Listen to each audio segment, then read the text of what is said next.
Join me Thursdays at 10 a.m. for live SketchUp workflow sessions. Here's a clip. Yeah, looking at this, I mean, the only thing I don't really love about this drawing right off the bat, is like maybe this floor and this wall. I don't know, maybe I'll just like stretch that back so it doesn't look like it's kind of ending. And same thing here. So I'm gonna come back over here into SketchUp and hit reset. And then, I just remember that the floor, this is part of the basement. So I could just kind of pull the basement out like, something like that. Perhaps I would pull this guy back to here. And I don't know for sure what happens in that back room, but I'm guessing it's something like that. So that looks good. And that way we're not going to get these lines right here.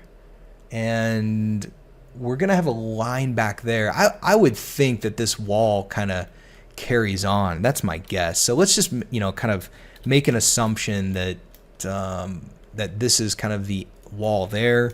I'll use my push-pull tool and then tap Control like that and like that and get rid of those edges.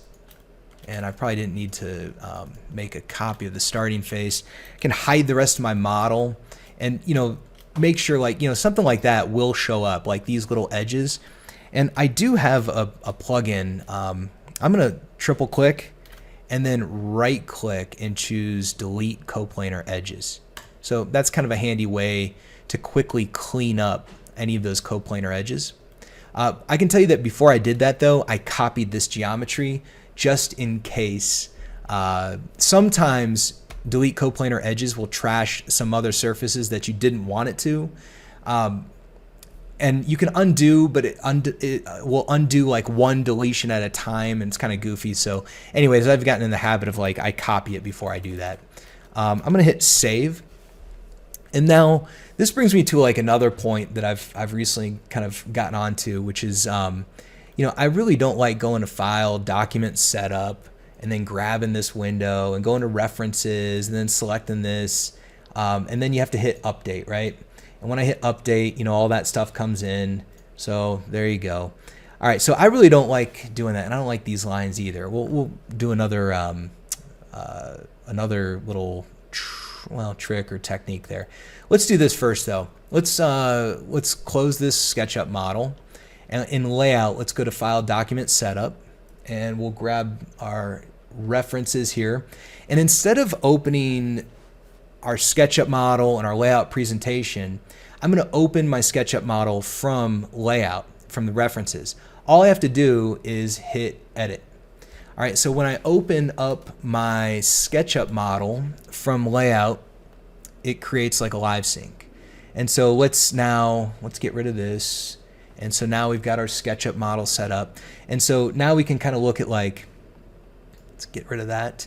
We can look at getting rid of these edges. All right, so like really all that is like, this edge and this edge. And so I'm just going to use my line tool and draw a line there to like break that edge.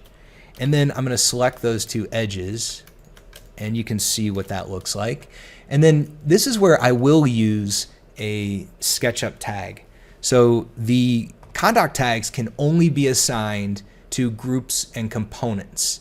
And that was more of a performance thing, where if you think about like, scanning a model for how many groups and components do you have versus like how many groups, components, and edges and surfaces do you have, we just limited it to only tagging groups and components. But this is like one of those little scenarios where I would assign the one kind of like exception to the rule is always off. So either always off or visual. Actually, I'm going to use visual merge. That's really more what it's intended for, although they kind of do the same thing. So let's do that, and then let's go look at like heavy. So heavy, we're still seeing, what are we seeing? Like profiles, maybe visual merge, or maybe my first instinct was correct. Let's see, always off. Always off. There we go. Yeah. All right, and then you're also kind of seeing it down low too. So let's get rid of that as well. So I'll use my line tool and then break that. So this is just one of those little things you got to do if you want to kind of, trick this thing around And I'm going to select those edges as well, those verticals, like that, and we'll call it always off. Let's see if that gets us where we want to be. There we go. All right, now here's the magic, right? I got to open up my ConDoc system again and get our tags out, and then I'll hit reset. I'm going to save this, and watch, as soon as I go over into layout, I mean, you probably didn't even catch that. Like, it rendered instantly and got rid of those edges. So it's like, as soon as layout, I don't know if it's like as soon as your cursor is like hovering over layout, it like updates and renders. And also that auto render setting under, what is it, edit, preferences, general, automatically re-render SketchUp models as needed. I keep that on, definitely in the beginning, for sure. I always keep it on. I keep it on until it becomes a problem. So as the set of drawings grows, if like performance starts dragging, I would turn that off and then start rendering manually by like right clicking and hitting render models on page, or the keyboard shortcut Control R. So for now though, it's all good. I mean, this is like a super lightweight project, so it renders really quick, and I think that's where that wall ends. And then maybe if I were just being really picky about this project, I might just say like, I think that this might even continue a bit. And then perhaps I would just like use my push-pull like that. And let's check it, save it. And I put my cursor over here, and then I get my wall.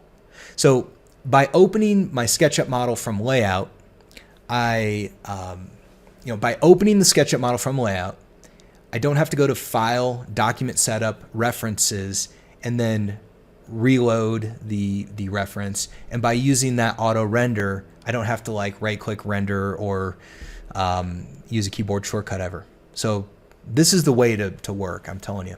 So. Okay, when it comes to these existing conditions drawings, I suppose at this point I would just hop over to my scrapbooks and go to my ConDoc annotations, and then on the second page we have some decent drawing titles. I might say like, existing conditions. Usually I do like plan and then, existing, something like that. And this, I kind of like to make it the text style, I would say, make that like a little smaller, and perhaps I would make this bold, something like that. The default, like I said, the default scale is a 1/4 inch. I mean, I always draw a 1/4 inch anyway, typically. So, taking this all in, it looks pretty decent. I mean, as far as existing conditions go, I would just export this. So File, Export, PDF. Here's our project file. So if I just start typing like BD, you can see it comes up with this file name. And I would just name it existing conditions like that. And I would be a little bit more, meticulous in my folder and file organization. But, for this one, I think we're in good shape. So export that. And then there it is.